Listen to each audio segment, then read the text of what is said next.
Perlindungan konsumen itu seperti apa sih, Kak? Jadi, perlindungan konsumen adalah segala upaya yang menjamin adanya kepastian hukum untuk memberi perlindungan kepada para konsumen. Dengan diterapkan perlindungan konsumen di Indonesia, diharapkan kedudukan konsumen yang tadinya cenderung menjadi sasaran pelaku usaha untuk mendapatkan keuntungan sebesar-besarnya menjadi subjek yang sejajar dengan pelaku usaha. Dengan posisi konsumen yang demikian, maka akan tercipta kondisi pasar yang sehat dan saling menguntungkan bagi konsumen, karena dapat menikmati produk-produk yang berkualitas, dan bagi produsen karena tetap mendapatkan kepercayaan pasar yang tentunya akan mendukung kelangsungan usahanya di masa mendatang. Kenapa sih konsumen perlu dilindungi? Melindungi konsumen diperlukan untuk menghindarkan konsumen dari dampak negatif penggunaan teknologi yang semakin berkembang, guna untuk menciptakan manusia-manusia yang sehat rohani dan jasmani untuk menjaga kesinambungan pembangunan nasional. Lalu, apa sih Kak hak kita sebagai konsumen? Dalam Undang-Undang Republik Indonesia Nomor 8 Tahun 1999 Pasal 1 tentang perlindungan konsumen, Republik Indonesia menjelaskan bahwa hak konsumen diantaranya adalah hak atas kenyamanan, keamanan, dan keselamatan dalam mengkonsumsi barang ataupun jasa.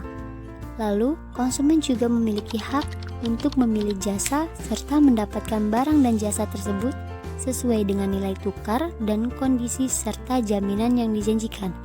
Konsumen juga memiliki hak untuk diperlakukan atau dilayani secara benar dan jujur serta tidak diskriminatif.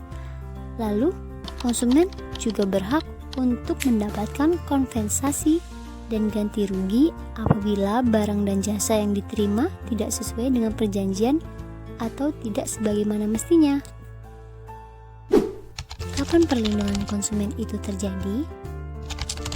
Perlindungan konsumen sendiri terjadi saat konsumen mendapatkan hasil negatif dari pemakaian barang atau jasa yang telah dipergunakan, atau juga saat melihat dan mendengar produk dan jasa tersebut ternyata tidak sesuai dengan apa yang telah diinformasikan. Siapa orang yang bisa dikategorikan sebagai penjual produk dan jasa tersebut? Pelakunya bisa beragam, baik berupa individu ataupun berkelompok, baik yang berbentuk badan hukum maupun bukan yang berkedudukan melakukan kegiatan dalam wilayah hukum di negara Republik Indonesia.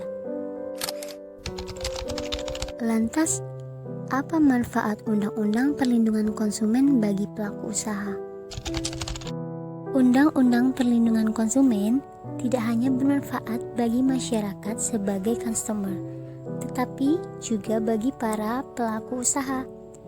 Ketua Umum Asosiasi Pengusaha Retail Indonesia, Roy Mandey, mengatakan ada 4 azas 1M 4K untuk diingat sebagai pelaku usaha atau konsumen. Dari keempat azas tersebut, yang pertama ada yang namanya azas manfaat. Roy menjelaskan bahwa dalam proses perdagangan bukan hanya konsumen yang mendapatkan manfaat, akan tetapi pelaku usaha pun akan mendapatkan manfaatnya.